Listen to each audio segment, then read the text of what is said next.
Today's summer short is buttermilk mashed potatoes. These will not resemble in any way instant mashed potatoes.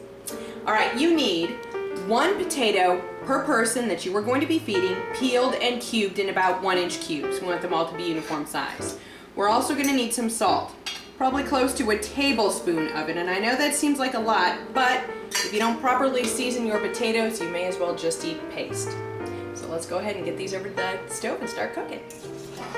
Alright, our potatoes have just started to boil, so we're going to let these boil for probably close to 12 minutes. We will check them by piercing them with a fork. If we can push the fork all the way through with very little resistance, then we know they're done. Alright, I think these potatoes are done. Let's give them a check. Let me find a big one here.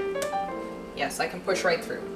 Okay, these potatoes are done, so we'll get the burner turned off, and I'm going to show you a trick on how to drain potatoes without burning yourself with the steam or trying to figure out how to get your potatoes back in the pan. We're taking a sieve that's a little bit larger than the size of our pan, so we'll be holding onto both handles, and then we can just drain the potatoes right into the sink and turn them right back over.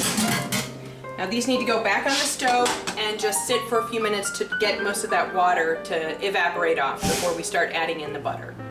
Okay, we're going to add a half a stick of butter to these potatoes. We're going to let that melt, but we can also add in our salt. I recommend close to a teaspoon. Now this is 5 potatoes, so about a teaspoon of salt and a few grinds of black pepper. My family likes them kind of peppery, so I put in a little bit more.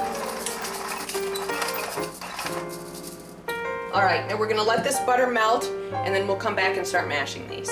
Alright, we're getting ready to mash these potatoes. Now I like to mash these with a hand masher rather than whipping them with a hand mixer.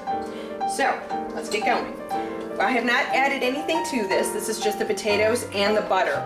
We're going to get these mashed up as good as we can, and then we will add in buttermilk till we get the consistency that we like. Alright, these potatoes are nice and smooth. So now we're going to go ahead and add in our buttermilk. Now I'm just going to eyeball this. Probably put in, that's about a cup. I'm going to mash it up and check the consistency. Alright, those look good.